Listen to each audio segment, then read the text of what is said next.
31. And this one would be replacing a 20-ton embargo bridge with a 30-foot by 30-foot concrete slab bridge. That's all I have. I'll make a motion to approve the resolution for the bridge replacement on Millville Road. Second. Motion made and seconded to approve the resolution. All in favor signify by saying aye. Aye. Aye. Aye. Carried 3-0. 7T, resolution. Approve plans and specifications for the bridge replacement on Stager Road, project L-B2202-73-31. This would be the replacement of I believe it's a 15-ton embargo bridge with a 90-foot by 30-foot concrete slab bridge. What do you mean by embargoed, Anthony? It means you can't take a load greater than 20 or 15 tons across that bridge. So it's highly restrictive to any agricultural or heavy equipment in the area. Thank you for the clarification. I move approval of resolution. I will second that. Okay.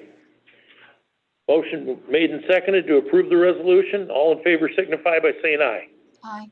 Aye. Aye. Okay. Resolution.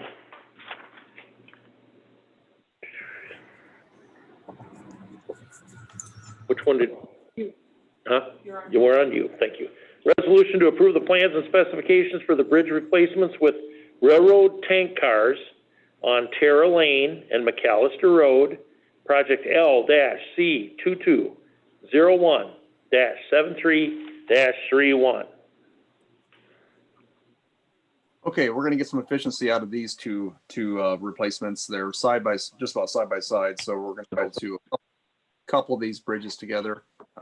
They are replacing some load embargo bridges with railroad tank cars that are 9 foot in diameter by 51 foot in length. So I would recommend this one.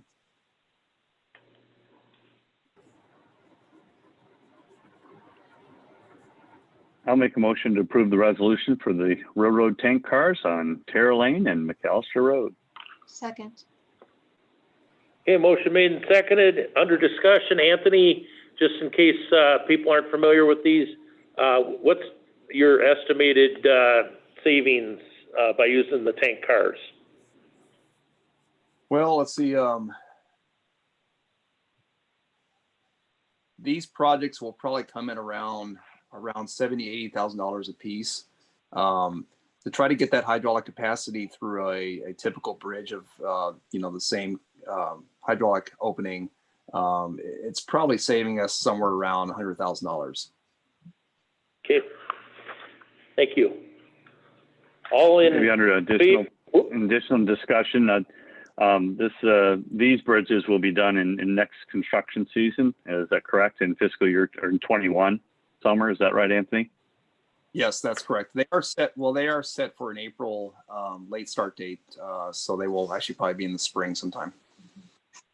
Okay, and this would be my sixth construction season, and probably more importantly, related to structures, maybe the official count, if you have it off the top of your head, but I know we've done over 50 different structures, and we've gone from having, load rating signs of downwards of 3 tons to great improvement related to our overall bridge structures throughout the county. So hats off to Anthony and his staff and all the contractors that have done the work over the last 5 years, and for those that will do the work here in the upcoming 21 season. Thank you. Anthony, 50 down, only about 175 to go. That's a joke. I know that they're not all in bad shape. But, There's never work. All right, item 7V as in Victor, resolution approving revolving loan fund agreement with Bi-County Ambulance.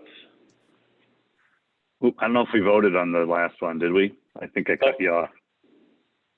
No, you didn't. We didn't. Good. Thank you, Supervisor Wickham. And But what was the vote Okay, then? so we're going back to, no, you're right, is what I'm saying. Oh, we Seven did. U. Oh, I thought you said we did vote.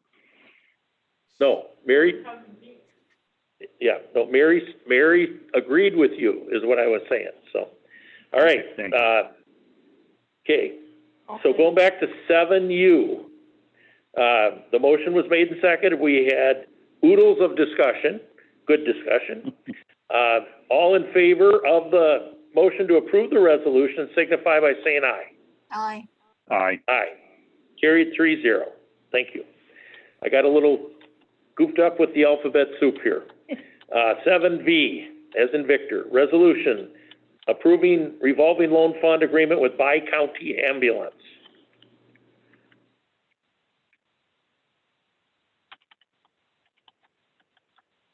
Anyone have any updates or comments?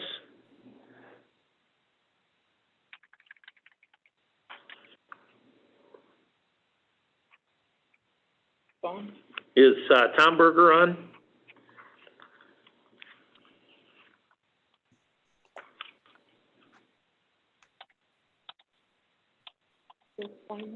Yeah, if Mary's gonna take a shot at explaining this.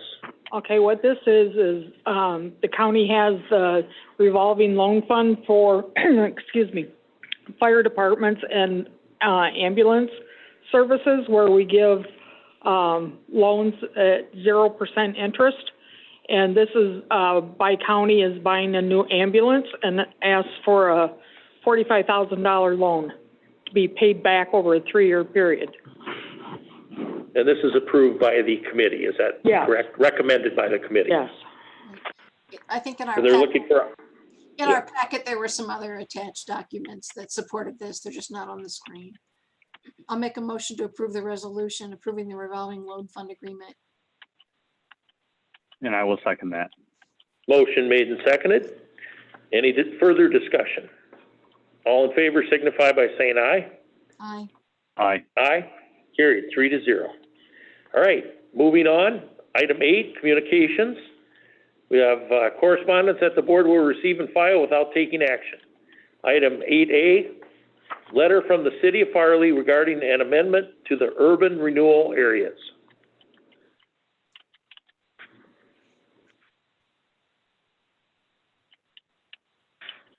I'll make a motion to receive and file. Second. Motion made and seconded to receive and file. All in favor signify by saying aye. Aye. Aye. Aye. Carried 3-0. Next up, under communications, 8B, manure management plan, Knuth Farms Incorporated, Raker Farm, number 66309. Motion to receive and file. And I will second that. Motion made and seconded to receive and file. All in favor signify by saying aye. Aye. Aye. Aye. Carried 3-0. Okay, item 9, appointments. We have the, under 9A1, Watershed 28E Working Group, appointments. Is there I anything in think, the packet? I'm sorry, Ann? I wondered if there's anything in the packet on this. Page 242, Supervisor McDonough. So it was, okay.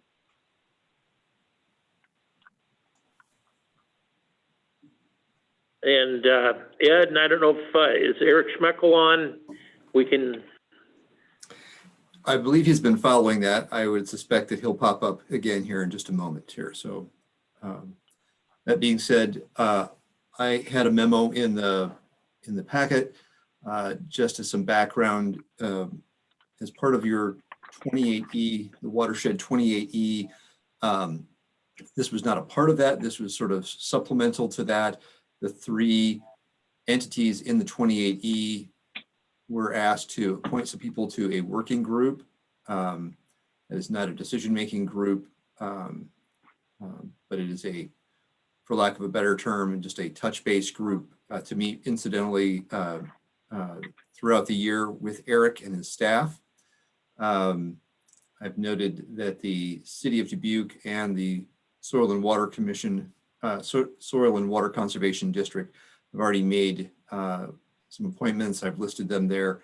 As part of that arrangement, the county has been asked to appoint 2 people. This is likely to not be people from the public, but people from the Dubuque County people, whether those are elected or staff positions.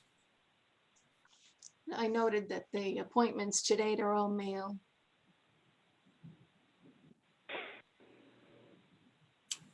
By the other jurisdictions, yes. Correct. Do Yeah, we have? I think I mean, I'd like to serve on this working group.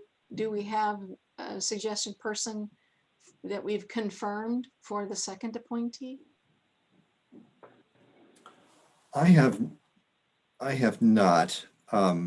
I'm sort of thinking that Eric is going to be on here. I'm not going to speak for him.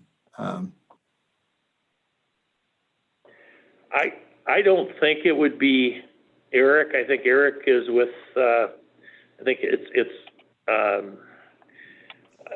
assumed that he will be part of this, probably in a leadership position. We were hoping he'd have an update. Yeah. Correct. Eric would be the person providing some staff assistance to this working group.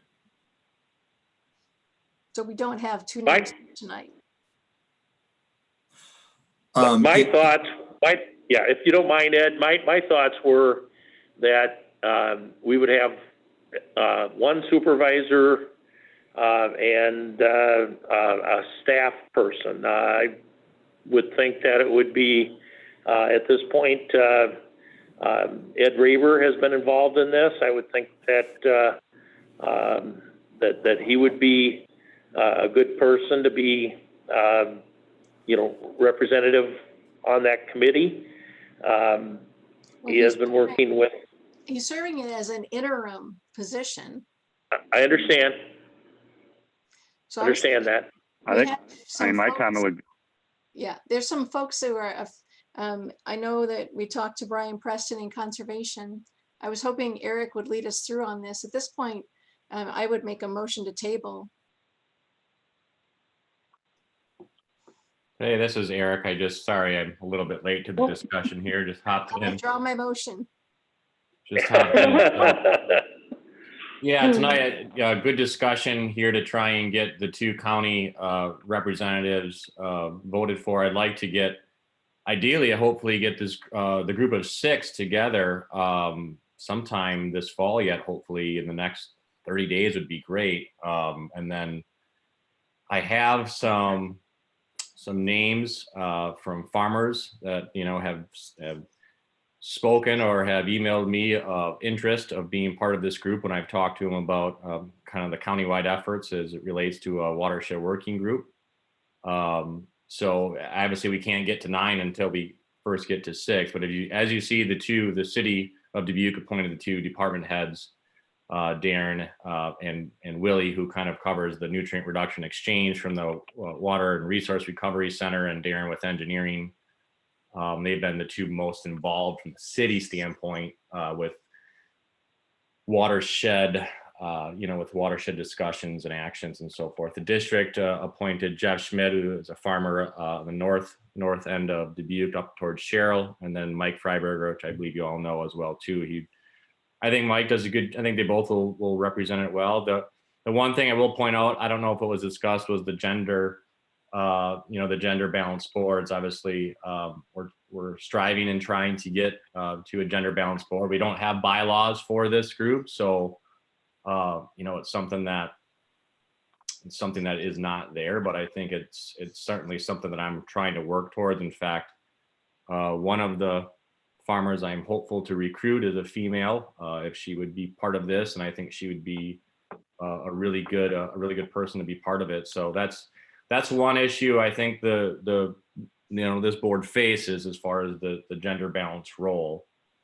Really, it's up to you to kind of decide what you want to do. I concur with Supervisor Baker that it makes sense to have 1 supervisor and another appointed. And again, these meetings are open to the public, so if more than 1 supervisor wants to attend, we can we can certainly handle that. We just have to post the meeting a little bit more organization on the end of myself and Ed and Dawn and so forth to make sure that the meetings are posted, because I obviously want people. We're looking for feedback. I mean, this is the intent for better communication amongst all organizations. As it relates to the 2080, as it relates to our newly hired positions and so forth. So. But like Ed had stated in the memo, it's not a decision-making body. It all goes back to the supervisors and city council to make ultimate decisions as far as funding basis. But it's a board that hopefully gets good feedback from farmers to hopefully continue moving things. And I think we're piloting some great things here in the first year. But I hope I'm very hopeful and optimistic that we are in the start of a very robust, enhanced program. So that being said, I'm happy to answer any questions. So Eric, One question I had. Go ahead, Supervisor Wickham. Go ahead. Just maybe, can you remind me of the makeup of the board and how many appointees does Dubuque County have? Yeah, so the makeup of the board is 2 from the city of Dubuque, 2 from the Soil and Water Conservation District, 2 from Dubuque County, and then the last 3 would be voted on from those 6 that would make up the board, giving us a total of 9. So, like I said, I've had some real, I think farmers that are very interested in being part of this and continuing the discussion and hopefully keep moving the needle and be a part of more farmer-led initiatives throughout Dubuque County. If that's developing more roundtable discussions with farmers in all parts of Dubuque County, that would be great. But right now, this is the countywide, watershed working group.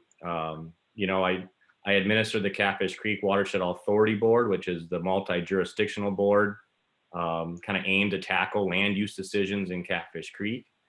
That board, it's been an educational kind of process with appointed persons and so forth. I think we've got a good makeup now of people that are interested, but keeping people interested in this, is important. I think having farmers right now, the farmers that we have interested, I'm hopeful to recruit because I think they'd be great to have on this board and really start to, motivate and enhance and educate and inform other farmers in their areas. So Eric, when will you be ready to notify us if you've found other women who wish to participate? Right now, I only have the name of one female farmer, cattle farmer, that she is younger, and I believe I'm trying my best to recruit her. I'm hopeful that she would say yes, because I think she would be great. That's the only one female I have right now. But I just haven't gone down the recruitment path because it's ultimately up to the 6. My intent would be for the first meeting to bring a list of ideally 3 to 5 names of farmers in Dubuque County that have, reached out to me or contacted them and suggested that they'd be interested, and give those names and kind of give a little brief application or something to, farmers that would be interested. Right. Well, I strongly believe that there are women who are qualified and women who would like to serve on this board that's going to deal with water quality and water quantity. So if we're not ready to go tonight, I will renew my motion to table.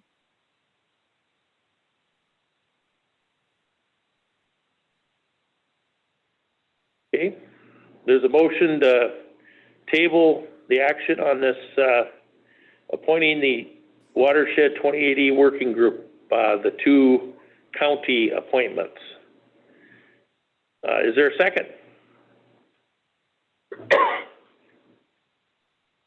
I will second it for the purpose of discussion. So I had another question then. Supervisor Wickham, do you have an interest in serving on this board as well?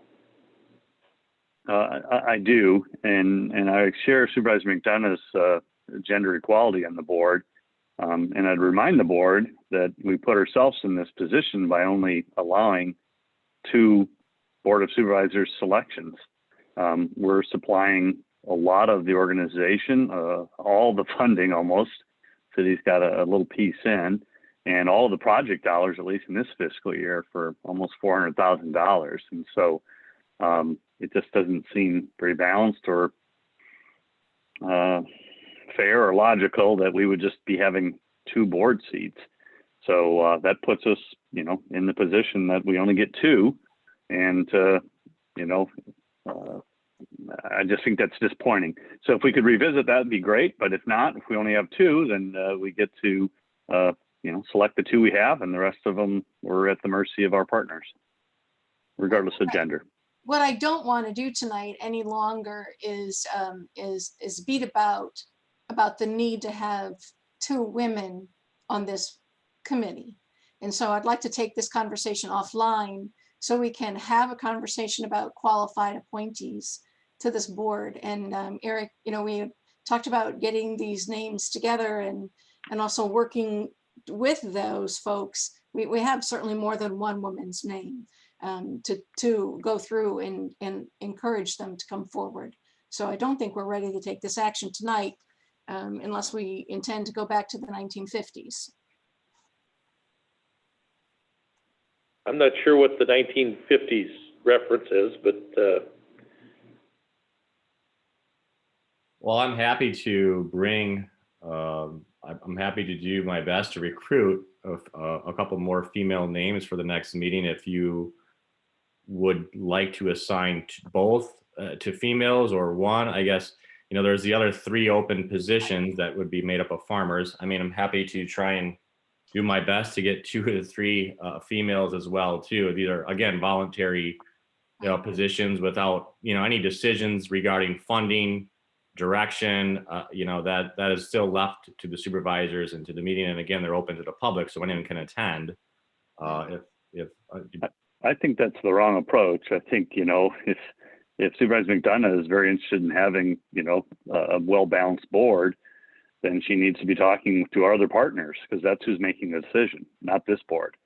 So we're not going to get to a gender balance through the Board of Supervisors selections. So speaking with the City of Dubuque, speaking with the Soil and Water Commissioners, that's where you're going to get your gender balance, because we don't have that ability, and this Board of Supervisors made that decision. Actually, half the seats. I wish it was different. I wish we had 4 or 5 appointments. I'd feel a lot better, and that's why I voted against it. Half the seats are still open. This is just not very becoming, and I don't think we're going to get a solution tonight. Yeah, I agree, because we only get 2 selections. And if you want to have this gender board be balanced and you want the ability to do that, then you don't have that. You need to go to the city, and you need to go to the Soil and Water District. Okay. We're back to I wish it was different. I voted against it because of the same scenario. okay, the motion made and seconded was to table. Any action on this? And is there any more discussion? All in favor signify by saying aye. Aye. Aye. Aye. Carried 3-0 to table. It is tabled. All right. Next, open vacancies.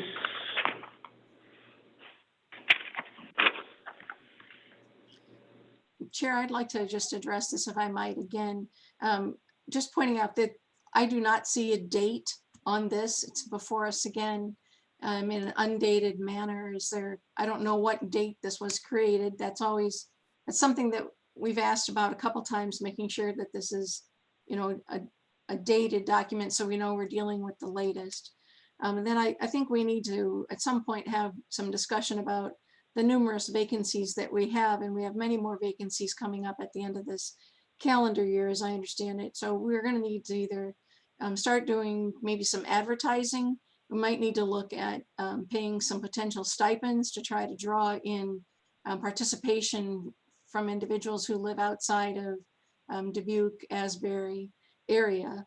But this is going to be a work in progress, and I would ask that Ed and Dawn make this a priority to get us some potential movement on this. Yep. Ed and I have been discussing this and anticipating a work session at your regular November 9th meeting was our target date. And Dawn, do you have this as a standing requirement that someone date this before they put it on in the packet? No, I don't recall that request, but we will do it going forward because this is as of last Thursday. Right. Thank you. I would appreciate if it was always dated. Okay, any other questions on the 9B open vacancies? If not, we'll go to item 10A, personnel requisitions, deputy auditor, elections/finance. And this is we'll go to Dawn Sherman for this.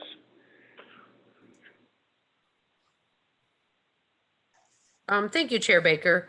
Auditor Dolan has an opening of a full-time position in her elections office.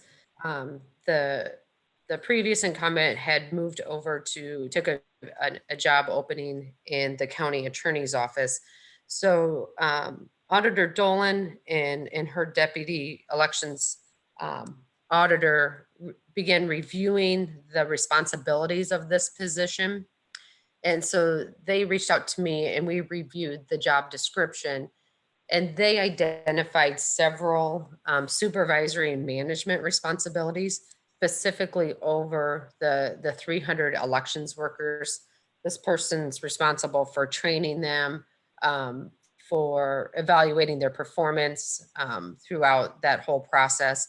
And so she has requested to take what was previously an administrative coordinator position and elevated up to a deputy auditor in elections and finance, which would be a non-bargaining position at 60% of the auditor's wages. And I do believe Denise is on as well.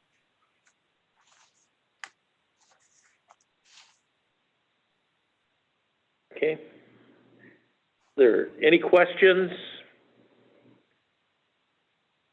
I guess I have a question. Normally there's some level of supervision, and I think the training, if I'm not mistaken, the training and supervision of these employees is be under the auditor and Jenny Hillary.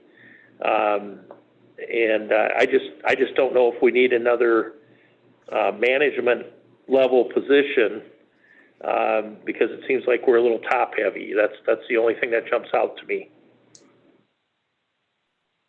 Chair Baker, the responsibility for training of these positions and for deciding who works at each of the polling sites and training those people has always rested with this position. And that's why in looking at it, we decided that the position was not classified correctly. The Deputy Commissioner of Elections has enough other duties that recruiting and filling and deciding who will be working at the polls on election day has not been that position, has not been the deputy's immediate responsibility. It has been the responsibility of this position. Okay, thank you, Denise. And then does anybody else have any questions on this? I'd like to make a comment. I don't believe, and Denise, I'm sure you'll be, upfront about this, but have you asked us to reclassify a position before to move to a deputy auditor's position? Have you requested that before? Have I requested this position be class? I'm confused. I'm sorry. No, not this position, but any position. Have you done that in the last 3 years? I don't believe so. I mean, we have a big transition that's going to happen with your retirement. And I do tend to trust your judgment on how to staff the auditor and the elections office is ever more important. And I've talked to you privately about this position. I'm inclined to support it unless there's some reason we wouldn't go with what the auditor is suggesting. Jill. The only position I recall is that when she had a vacancy, she chose to take the accountant position and make that the tax and accounting manager, who also has oversight for others in the finance area of her department. And this would be in the elections department primarily. Correct. I think we had, this is Supervisor Baker, at least one and possibly more upstairs with the GIS work group. We have. Those have always been management positions. The GIS positions have always been management positions.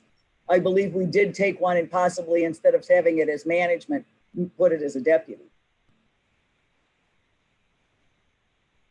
So that the two positions outside of the management position in GIS are equal. Right. Okay, so we have 3 people upstairs, right? How many of those are management or deputies, and how many of them are clerical employees, general employees? There are no clerical employees in GIS. There never have been.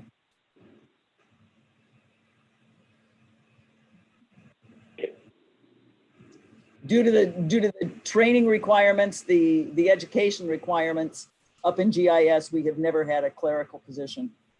in GIS. Those are all exempt level employees up there due to the degrees that are required for them.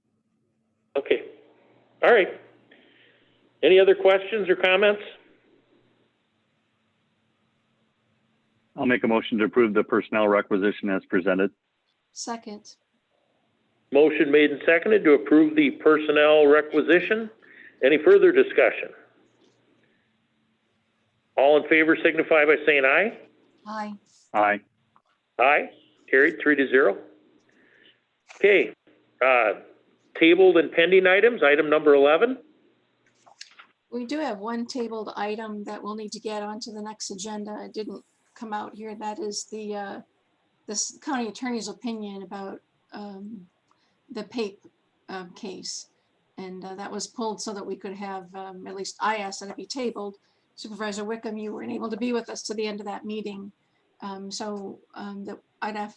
like to have Tammy Henry advise us what the steps forward are in light of that county attorney's opinion that he filed. So I'm asked that be put back on the next agenda as a tabled item. Okay, I think that was under communications, if I'm not mistaken. It was, but we will want to address it. So however we want to handle that. This is Tammy Henry. I was moving forward with sending a letter to the PAPES, following up with the letter from CJ. That would be great. You can update us then when it's back on our agenda, Tammy. Thank you. Okay, thank you. Okay. All right, we'll move to item 12, public comments at this time. Anyone may address the board on matters which are of concern to that person, which are not agenda items. Please go to the podium, state your name and home address. Please be aware that the board is limited in their ability to respond to such inquiries, and Iowa Code prohibits the board from deliberating or acting on items not appearing on the agenda. And at this time, we would look for comments in chat or raise of hands. These are for items which are not agenda items.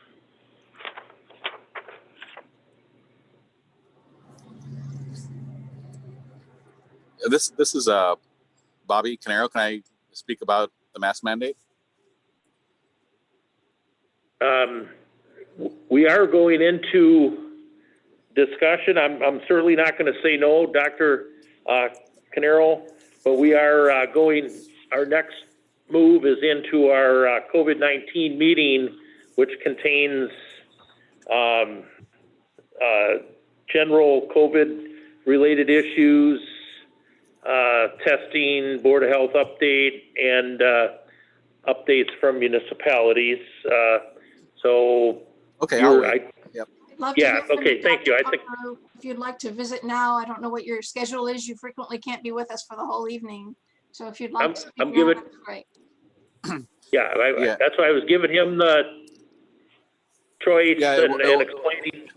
Yeah, if it's okay for me to go ahead and say my 2 cents, that would be great, because then I can Absolutely. I can skip out. You're our medical director to the Board of Health, and board member. Would appreciate hearing from you. Okay. Well, I just wanted to clarify maybe some misunderstanding if there was from my previous comments, but you know, we are currently from a case perspective and a hospitalization perspective, right about the levels of when the pandemic started, at the highest points of that. Dubuque County, if you look at it from a positivity rate per 100,000 population, we have, you know, we're one of the highest in the state, and even one of the highest in the country.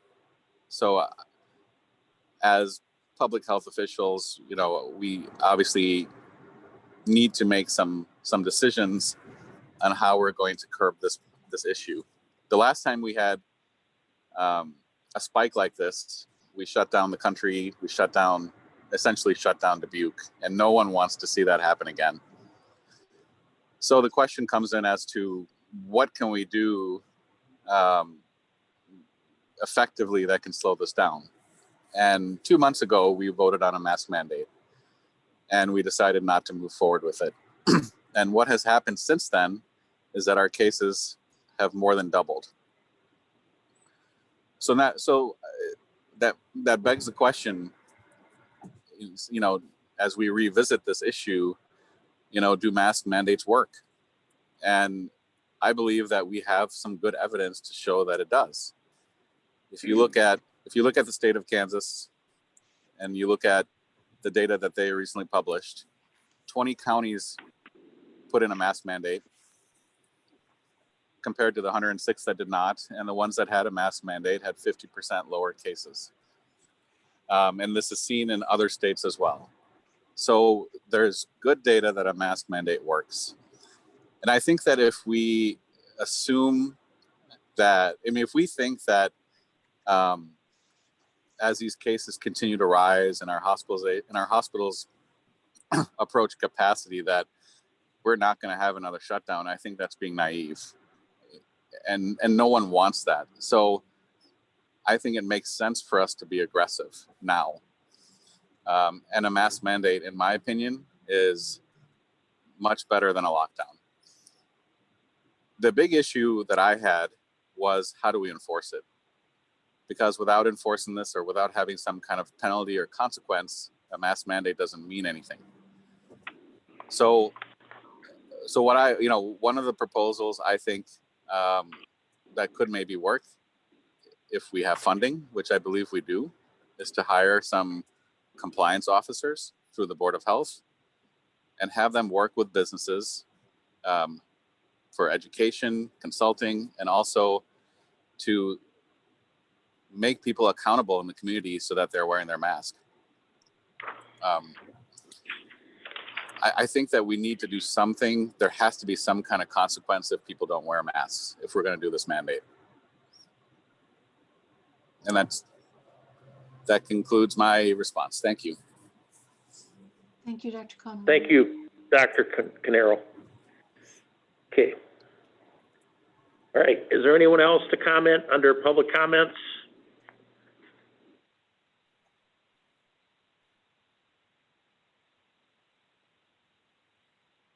Okay, I think we're ready to proceed into our next phase of our meeting, but I would ask for an recess for this meeting, and then we can go right into it. And if you want to take a couple minutes because it's been a while, we can. Otherwise, I'm prepared to go forward. but, if you need a brief recess, now would be the time to do it. Motion for a 10-minute recess. Okay, motion for a 10-minute recess. Is there a second? I will second that. Okay, all in favor signify by saying aye. Aye. Aye. Aye. Okay, we're in recess for 10 minutes till 7:20.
All right, welcome, everyone. We're going to begin the meeting scheduled for 6:30. Obviously, we had quite a few resolutions and lots of business to take care of tonight for our regular meetings, so we're running a little late. But we are starting our work session to discuss COVID-related issues. So we will go to Patrice Lambert for her report. Okay, good evening, everyone. I'm just going to start by giving you an update on the dashboard of the COVID-19 in Iowa. Currently, as it stands right now, it's probably changed, but I did not refresh it. Individuals tested in Dubuque County, 35,816. Individuals out of that count that are positive are 5,210. Totaled recovered are 3,353. And unfortunately, we are at our death count of 57. Our 14-day positivity rate for Dubuque County is 15.6%. Our hospitalizations as of yesterday for Dubuque County residents is at 27. And we do still have on the dashboard 3 long-term care identified as outbreak. Sunnycrest, Luther Manor, and Mercy One Dyersville senior care. Our population for our positive cases of age group is starting to change just a little bit. 46% still falls in that range of the 18 to 40-year-olds. And then our next group is at 26%, which is the 41 to 60-year-old age group. And then Samantha does have a slide presentation. If Samantha can put that up on the screen for us, we'll just go through that.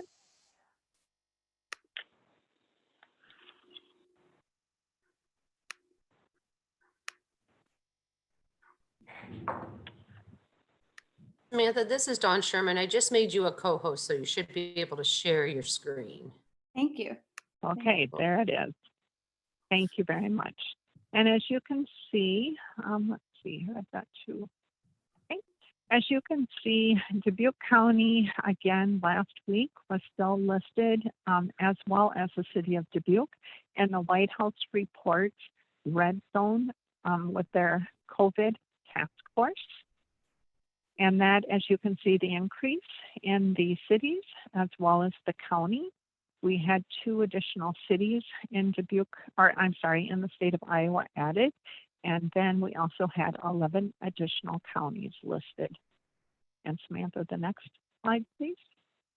And then again, these were included in our White House report, the new cases per 100,000 during the last week, and weekly changes in our new cases per 100,000. And as you can see, we are increasing. Samantha, the next slide, please. This is just, again, the overall per zip code total cases as of today, starting on March 1st up to today. So then, Sam, if you go to the next slide, this is the percent of the positive cases per zip code based on the population's size as of today. And then our next slide will show you the comparison of our positive cases in this past week. And you will see we did have 2, Zwingle and Luxembourg, that had no changes. And Holy Cross and Bernard had less than 5. And everyone else that you can see on this slide did have 5 cases or more. And again, after every Board of Supervisors meeting, we do send this to all of our city clerks and the mayors, the whole entire slide presentation. And we do tell them to share as appropriate. And we do also offer any assistance or any questions or any concerns that they have. So Samantha, the next one, please. This slide is showing in the last month, as Dr. Canero had mentioned, our cases have increased. Even with what Sam, let's see here, has, On the first case, which was identified March 16th, I'm having a difficult time reading your whole entire slide here, Sam. I'm sorry. There. Okay, that's better. Okay. Okay, nope, now I can see it. So then on June 26th, we had 500 cases from our first case. On July 26th, from just 1 month, we had increased that to 1,377 cases. And then again, in another month, August 26th, we had 1,963 cases. And then we really climbed in that next month to September 26th. We went up to 3,349 cases. And as of today, you can see that we are at 5,198 cases. Now, I know that I had just read the dashboard and that our dashboard said that we had 5,210 cases. But again, when Sam goes onto the Domo, we just do the snapshot of what is on the Domo, and that's what we report. The Domo, as well as the dashboard, are updated numerous times during the course of the day. So that's why you heard two different numbers as far as cases. But we just have to do a snapshot and go with the snapshot that we can get when we're doing our slide presentation. But as you can see, in the last month, our COVID cases have increased by 1,849. And this is the largest increase in 1 month alone. So then, Sam, the next slide, please. This Dr. Canero also had touched on, and again, I cannot see the whole entire slide. I apologize. I'm just going to see if I can't pull up mine. Or Sam, can you see the bottom? Yeah, I wonder if it helps if I make my screen smaller. Sorry about that. Okay, that's okay. What Dr. Canero had, well, and Sam, you can just read it. That's okay. I'll just explain it. What Sure. Dr. Canero had asked us to do was look at the influenza deaths versus the COVID-19 in the state of Iowa. We did attempt to get the breakdown for Dubuque County, but we were not able to get that information. So we're just looking at the data from the influenza.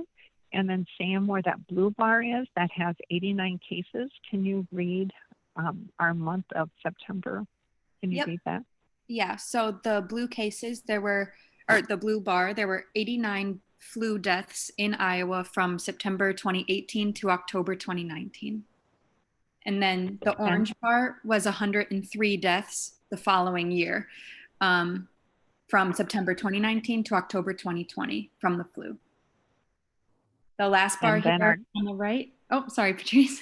No, keep going. No, okay. Thank you. The last bar on the right shows the COVID deaths in Iowa from the start in March to this month. And it is currently at 1,617. And then with the influenza dates, as you can see on the right-hand side, the state does record those from the end of September to the beginning of October. So Sam, the next slide, please. This is just a couple of resources and links that when we do send the slide presentation, as I had said, out to all of our city clerks and our mayors, we always try and include additional sources that they can use for their community. Just a couple of other things to share. We continue to have a lot of testing that is free for a lot of testing opportunities that it's free for the residents in Dubuque County as well as in the state of Iowa. Again, you know, we have 2 Test Iowa sites, one being with the Epic Health and Wellness, the other being at the Grand River Medical Group. And again, that does require people to get online and complete that survey. We also have free testing opportunities at Hardix as well as Hy-Vee. We still continue, Stacy Killian from the Visiting Nurse Association and her staff are following up, even though we are contracted with the Iowa Department of Public Health to make contact with our positive cases and our contact tracing. Stacy and her staff continue to do so as well. And when they are talking with the individuals who are presented as contact tracing, Stacy is able to advise them for testing to go to a private healthcare provider with the testing collection kits that we had received from IDPH if needed. Otherwise, she and her staff do offer the free sites that we do have available in the county. Stacy and her staff also have many numerous daily visits or calls or follow-ups with our long-term care facilities and with our schools. We continue to meet weekly, bi-weekly, monthly with the incident management team with various stakeholders for this COVID-19 event that we are going through. We've had people that have contacted us for guidance for different events and gatherings that have occurred.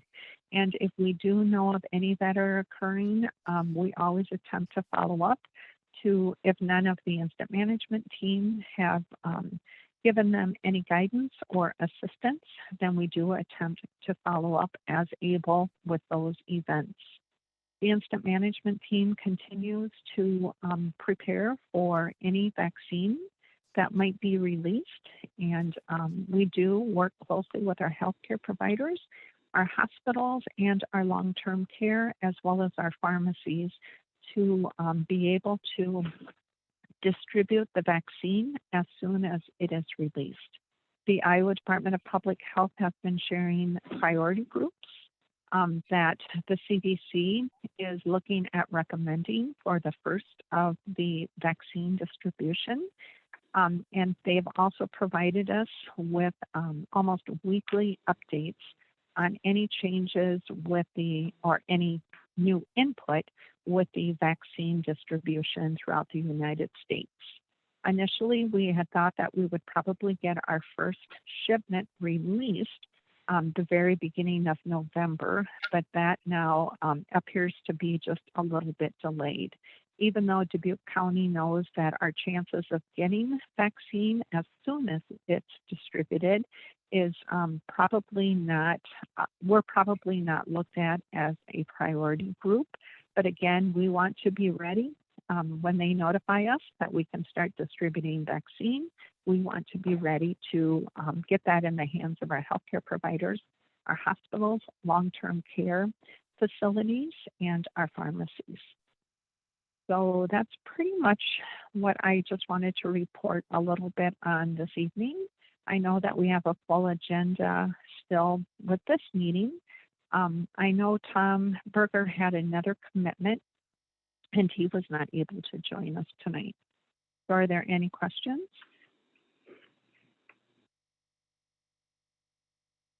Do we have any questions for Patrice Lambert?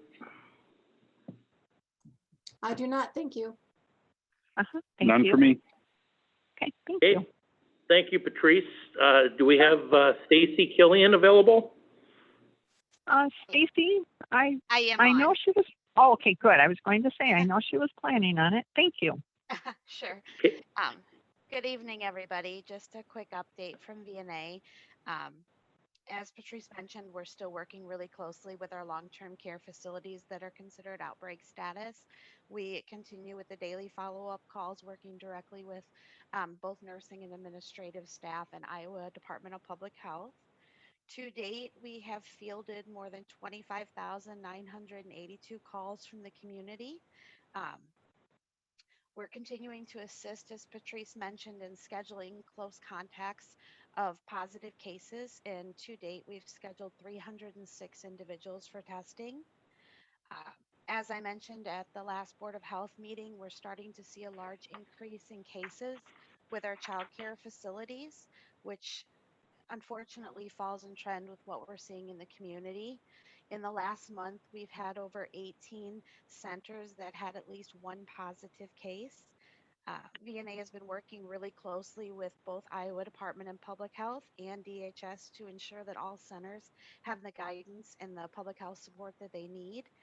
We have 2 centers that are considered an outbreak status. And in the child care centers, an outbreak status is defined as 3 or more unrelated household cases within a 14-day time period. VNA has continued to work really closely with the schools. As I'm sure you've seen on the dashboards, we've been very busy lately with that. To date, we have provided public health support to 1,237 families through the school system. So we've done all contact tracing with those schools and then with those families and then work directly with the schools. And as Patrice had mentioned a little bit earlier, and as I know you're all aware, we're seeing so many new cases in the community. And after some discussion with the incident command team, we decided to enhance the contact tracing that VNA will be providing in the community. Right now, we're really focusing on household contacts and those that are connected with the school system. And Iowa Department of Public Health has been doing the traditional contact tracing. Moving forward, VNA is going to commit to contacting all of the close contacts for each positive case. We feel that right now having a local provider contacting them might yield a better result than what Iowa Department of Public Health has been able to get. So we will contact and provide quarantine guidance to anyone who's defined as a close contact with a positive case. We will encourage those close contacts to quarantine, self-monitor for symptoms, and then to get tested. We're going to also inquire about where the positive may have been exposed, where the positive is employed. We'll continue to monitor where they attend school. And then we'll help contact some of the businesses that are seeing positive cases to provide public health guidance and assistance with any contact tracing or testing needs of other employees who might have been exposed. We're going to send a letter and written information regarding COVID to any unsuccessful contacts. And then we're going to try and monitor and focus our targeted mitigation efforts on areas that we might see where we're seeing a large increase in cases. So we realize that this is going to take a lot of staff time to do this. And like most places in the community, we're feeling the pressures of shortages of staffing due to illness. We are going to post for 2 temporary RN positions that can help us with the contact tracing and then also eventually help us with the vaccine administration once that becomes available. And I'm right now in the process of training all of our staff to make sure that they've got this process down, that we can continue to monitor, focus, and report on some of the data that we see with the contact tracing. Thanks, Stacy. Yep. Thank you, Stacy. Do we have any questions for Stacy Killian? Dave, this is Diane Pape Freiberger. It's not a question. It is actually, I'd be remiss in not saying that I thank each member of the incident management team. This is a tedious job. They probably are not getting much sleep. We can hear it in their voices, that their voices are getting weak. But I do need to thank them. Thank you, Patrice, and thank you, Stacy, the 2 that are on this call at this time. And also, Stacy, thank your staff. And Patrice, I also have to thank our staff. Thanks, Thank Diane. you. Okay, thank you, Diane. All right. Next up would be our report from Tammy Freiberger as the interim Sunnycrest administrator. Good evening, everybody. I want to second Diane Pape Freiberger's thank you to everybody as well, because I know I have reached out to Patrice Lambert myself. And I also know from the VNA, when I was working in the COVID unit, I had received a call from a wonderful nurse, Kathy from the VNA, who did just such a phenomenal job of following up with all of our residents who were COVID positive. So I definitely appreciate everybody and the team effort there. I do have the Sunnycrest update, and we continue with our twice weekly testing.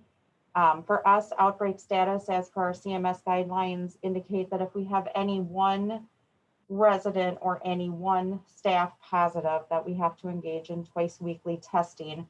And there's also the additional stipulation that if the Dubuque County positivity rate is 10% or higher, we also need to engage in twice weekly testing then of our staff. So we did begin that for this week today. Thus far, we have tested 87 staff today, and they were all negative. We tested our residents who were eligible for testing, and one of them was a possible positive that we got on our rapid antigen testing. We've had some false positives, so we treat them as a positive and we put them into our level 2 isolation area. However, then we send the PCR out for confirmation of that positive. So we have one possible positive. Going into our isolation areas, isolation 1 is our monitoring area. So according to regulations, they have circumstances that require us to keep them in our monitoring area where we just monitor for symptoms. They have no symptoms, but we are monitoring for symptoms. They could have been out of the facility, could have come back from the hospital, or they could have been exposed by a roommate. So we currently have 2 persons in our isolation 1. We are just monitoring them area. In our isolation 2 area, we have that one resident who we are treating as positive, but is not confirmed. So they are in their own separate room in an isolation area.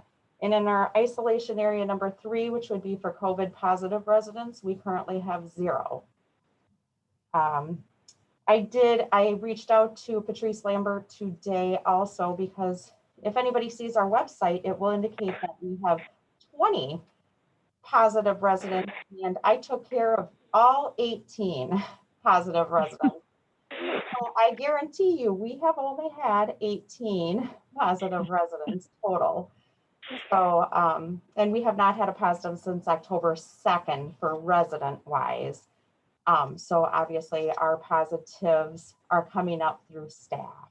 So last week we did have 3 positive staff. 0 this week thus far, but testing continues tomorrow morning. So that is kind of where we're at. Okay, any questions for Tammy Freiberger? Tammy, we would be remiss if we didn't thank you as well. We know that you are pulling double duty, and your efforts are very much appreciated for our residents and staff at Sunnycrest Manor and their families. Thank you. Happy to do so. Thank you. Okay, next up, and Patrice, you indicated that Tom Berger would not be available tonight? Correct. Yep. I thought he was Okay. going to email you, but he might have gotten sidetracked. But yes, correct. Okay. All right. We will go then to testing update. Ed Raber. Chair Baker, this is Ed Raber. I appreciate all the discussion that's happened so far. I don't particularly have anything else to add about what sort of testing is going on. I think we've heard from those outlets there already. I would add that some of the additional information that I tend to follow myself about the number of active cases. Dubuque County continues to be the number 2 county in the state with active cases at about 1,800. And number 3, Woodbury County has been in a decreasing mode, and we continue to be in increasing mode. We still have not, we are still have not peaked in terms of the number of active cases that we have. So some of those metrics, I can't screen share, but some of those metrics are still on that upward trend. we are number 2 in the state of Iowa for active cases. Okay, thank you, Ed. Any questions for Ed Raber regarding testing?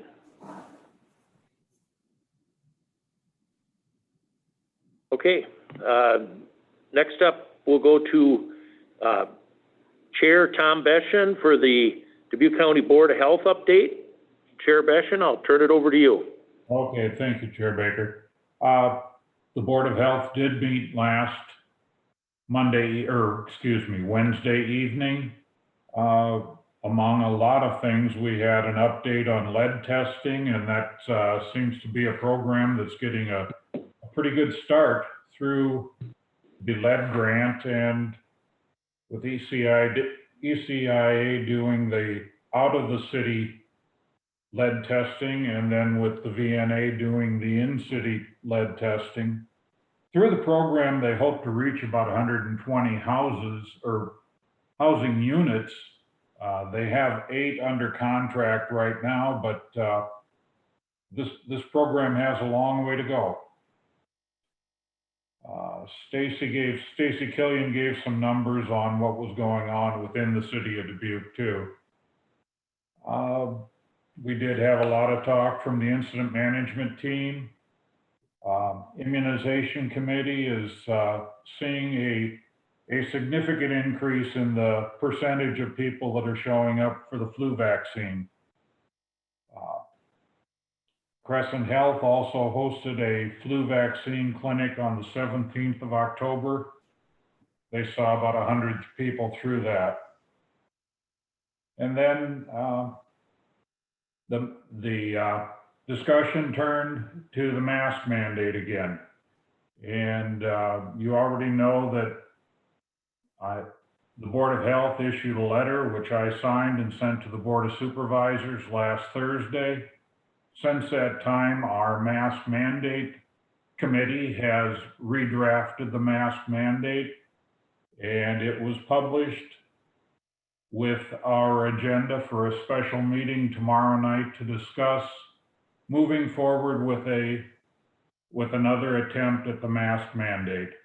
So that's, I know there was a work session today. Unfortunately, I was not able to participate in it, but we are prepared to again discuss required masks tomorrow night at the Board of Health meeting. Are there any questions?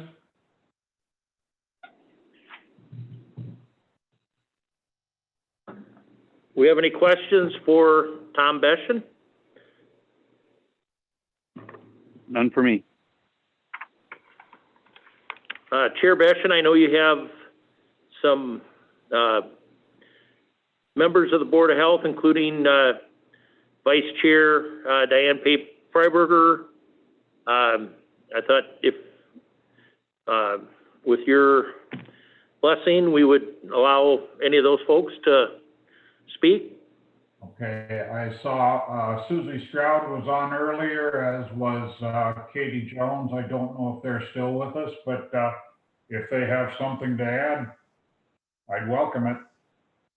And I say that we during public comments just prior to this meeting, we allowed Dr. Bobby Canero to speak. So wanted to give our Board of Health members a chance to speak if they would like.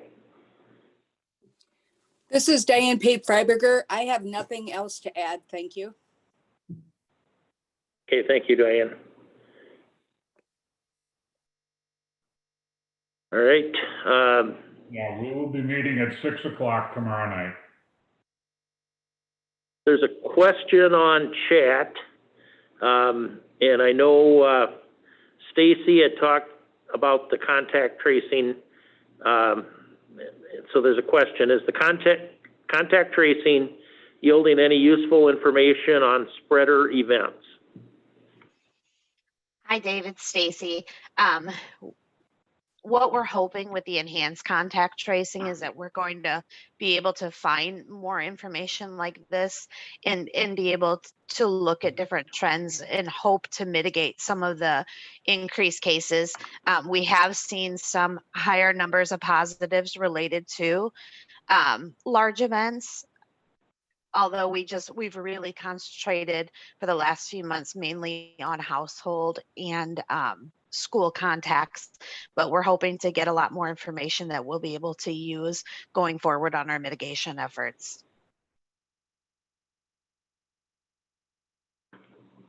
Okay, thank you, Stacy. This is Diane Pape Freiberger. I have a comment on that. Thank you, Stacy, for looking at that, for coming to the Board of Health and requesting additional staffing. And I'm glad that we kept your finger in the pot all along. You know, it was great that you have had a contact with each individual that has tested positive within the county since we first started.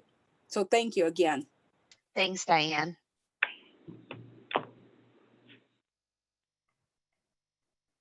Okay. And we do,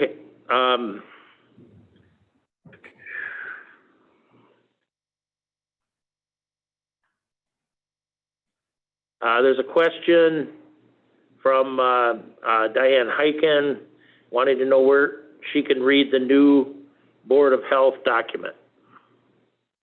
It is. For Tom Beschen, I guess. Yeah, it's published on the county website with the agenda. It's part of the agenda packet. Okay. And is there anything else under the Board of Health update? Not tonight. Okay, we have. One more. Okay, thank you, Chair Beschen. Thank you. Chair Beschen. Next up, we have updates from Dubuque County municipalities. Ed, I don't know if you've had any discussion, and I don't know if we have any, I can't see the full list of folks on the meeting. So I don't know if we have any mayors or city council folks that might want to give an update from their municipality. This is Ed Raber. I would just kick this off to say that the health department had a meeting. I'm sure that Patrice will be able to jump in there. They did have a meeting last week with the city council from the city of Dyersville. Also, I've received had some communication back and forth with me with Mayor Jim Merton from the city of Piasta, who continues to have questions about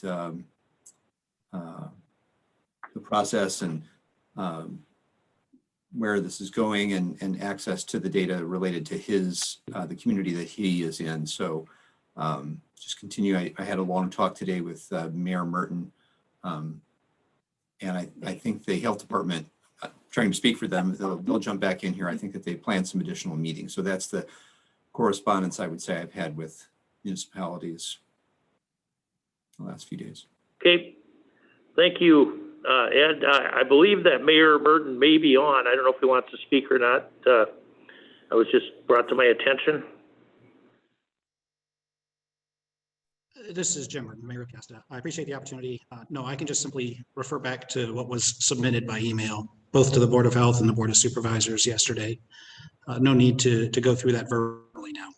But we are looking forward to, or I am looking forward to some time that's been scheduled with a few members from the Department of Health to go deeper into these. Look forward to working more closely with you on it. Thank you, Mayor Merton. Mayor Wayne Kennecker is also with us from Sageville. Okay, Mayor Kennecker, would you like to make any comments?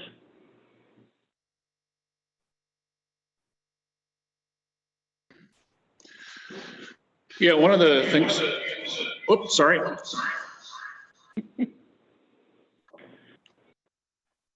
You got it okay? Sounds like Okay, we're sorry getting some about that. feedback. Wayne. Oh, there we go. One Sounds of the better. things I'd like to comment on is something I've heard 3 times from a member of the Board of Health, and that is that the small cities are not doing anything. I think that's a poor assumption. I think we are doing things. We will be meeting with, as Jim mentioned, in November, we will be meeting with Patrice during our quarterly mayor's meeting. Cities have adjusted how they hold their meetings. We've discussed the mandate, we've discussed the resolution, and I, again, am disappointed that we as a group of mayors were singled out as being labeled doing nothing. So I think that's unfortunate. I do think there's a couple of basic questions. I know it was talked about earlier today. I'm going to expand a little bit farther on the authority to do this. I respect CJ May's opinion. I respect Supervisor Wickham for bringing that up earlier today. But there's at least 2 letters from the Attorney General's office and 1 from a state representative that do not agree with that opinion. I would rather get past the mandate issue and work collectively to accomplish what needs to be accomplished, and that is to protect people, rather than put an issue out there that provides a means of resisting and dividing us as a group.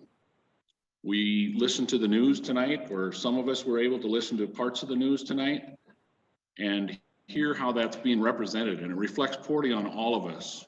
I agree that we need to do something, but I think we need to do it right.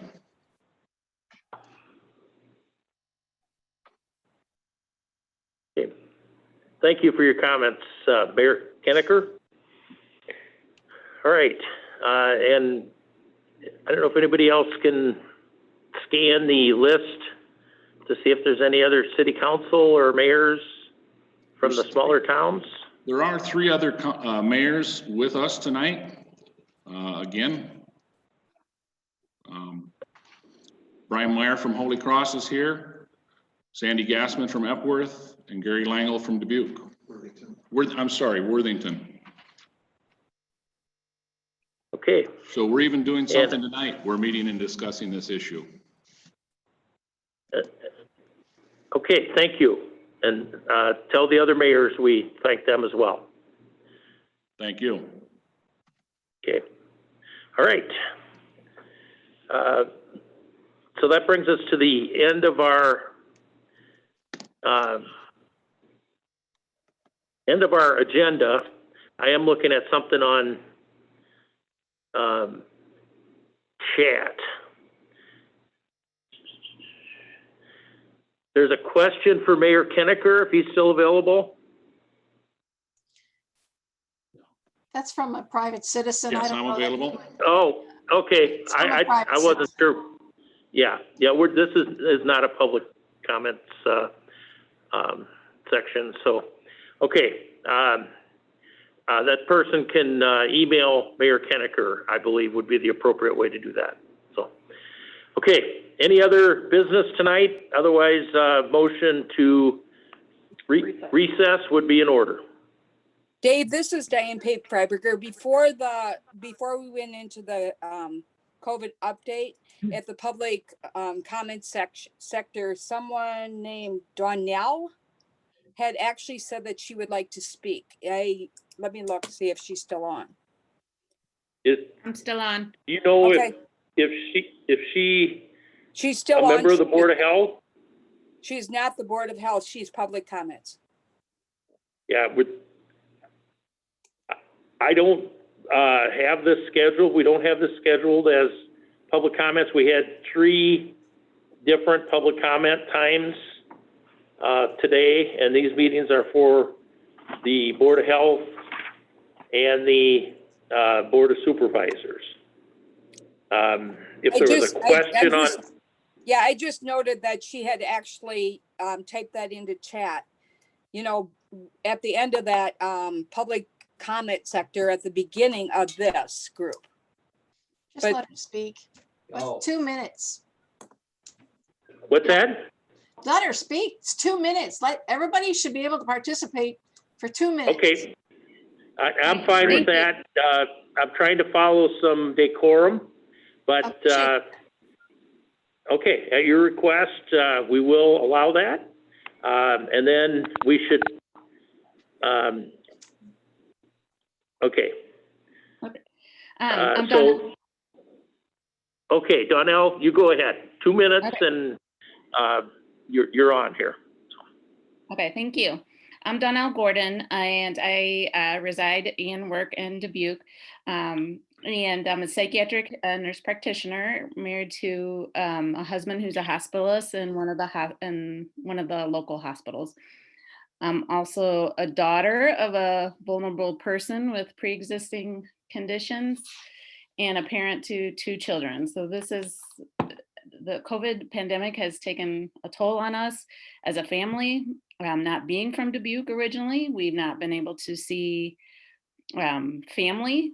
They've not been comfortable coming here with our numbers. And so we're rather isolated probably at a time that we could use a lot of support with the increase in demand of our work. And I support and request a mask mandate because really, other than a total shutdown, which nobody wants, what can we do? If not a mask mandate, then what? Because we've had 6 months to do other things that didn't include a mask mandate, and those things have not been effective, and our numbers are skyrocketing. We still need to get children in school full time in Dubuque, and I realize the outlying communities are in school full time, but their numbers also reflect that there are higher rates of infection in those communities compared to Dubuque as well. This has been quite stressful that healthcare providers in our community have requested a mask mandate over and over again, and it keeps getting denied and dismissed. This work has been exhausting and traumatic to healthcare, to mental health, both of the community and mental health of our healthcare providers. So, to not have your recommendation considered because of, I don't even know why it's not be considered. I really don't understand because the research shows it works. But I know the enforcement issue is a question, but we have lots of public health laws that we enforce. Seatbelts, car seats, enforcement of those is on the same level. So Okay, thank you for your comments. Okay. We have exceeded the 2 minutes, but thank you. Okay, thank you. All right. Thanks. And in fairness, I'm going to open up for anyone else that may want to speak and allow 2 minutes. So if you want to speak, please indicate on chat or contact us by raising your hand on Zoom. Chair Baker, there's a question on chat, if I might. It says from Karen Drubeck, is the session tomorrow a public comment session? I think she's referring to the Board of Health special session. Chair Beshen, what is your pleasure? Are there going to be opportunities for the public to be heard? There will be, this is not a public hearing on the on the mask mandate. We are allowing comments, public comment at the end, just like any other meeting, but it will be on items that are not on the agenda.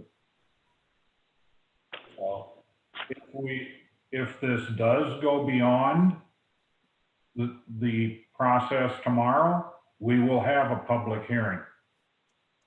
Publish the resolution in the paper and conduct another public hearing. So There will be opportunity for comment. Thank you. Okay, Want to ask Donnell what her address is? there is a request here from Karen Dubuque, to make a short comment. The answer is yes. Let's see if we can get her unmuted.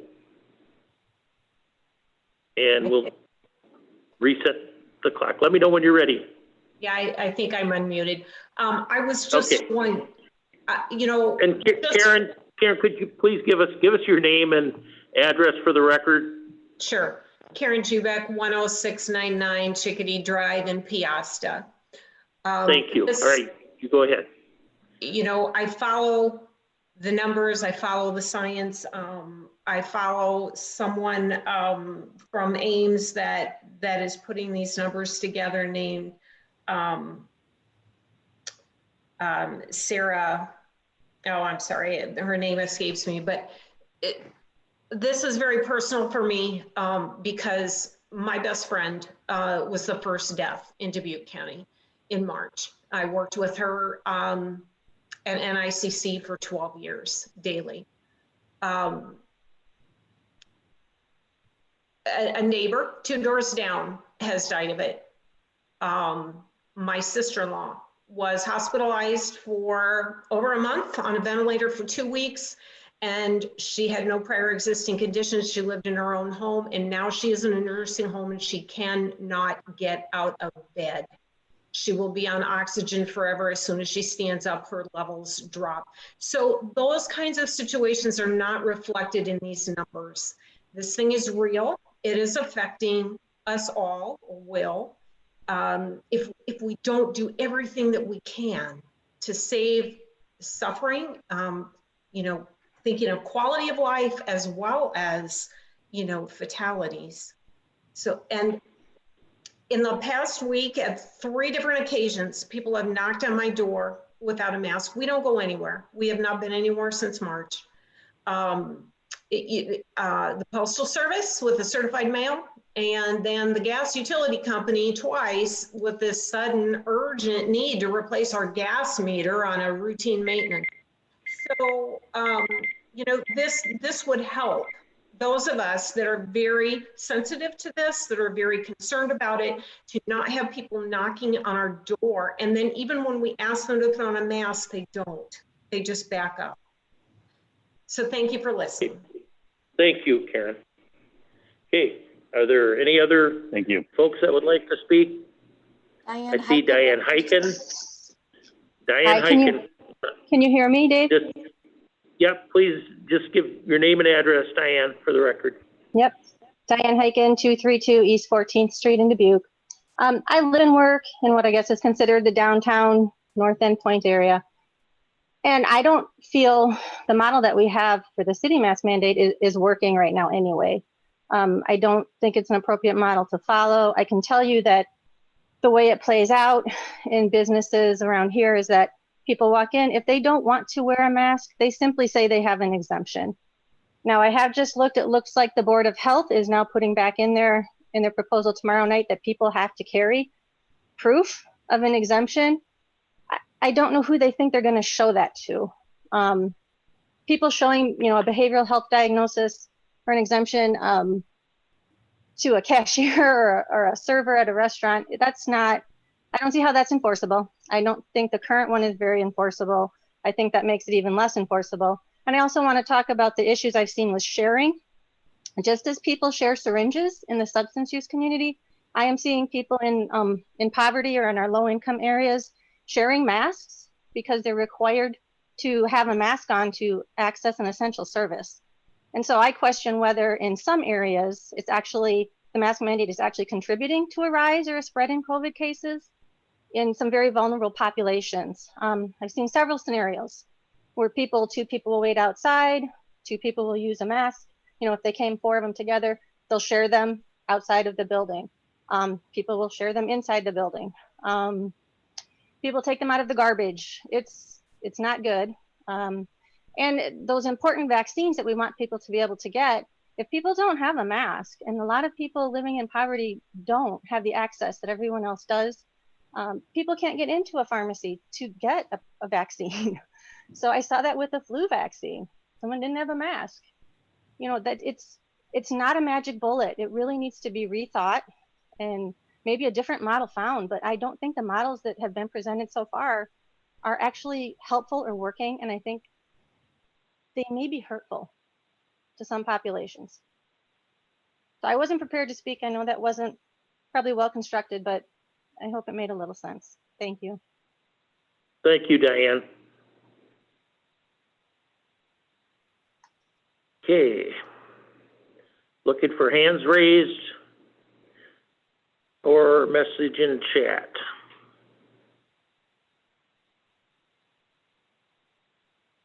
Okay. Seeing none, I will entertain a motion to recess. So moved. And I will second that. Motion made and seconded to recess. All in favor signify by saying aye. Aye. Aye. Aye. Okay, show us in recess at 8:10 p.m. Stay well. Thank you all. Have a good night and be well. Thank you.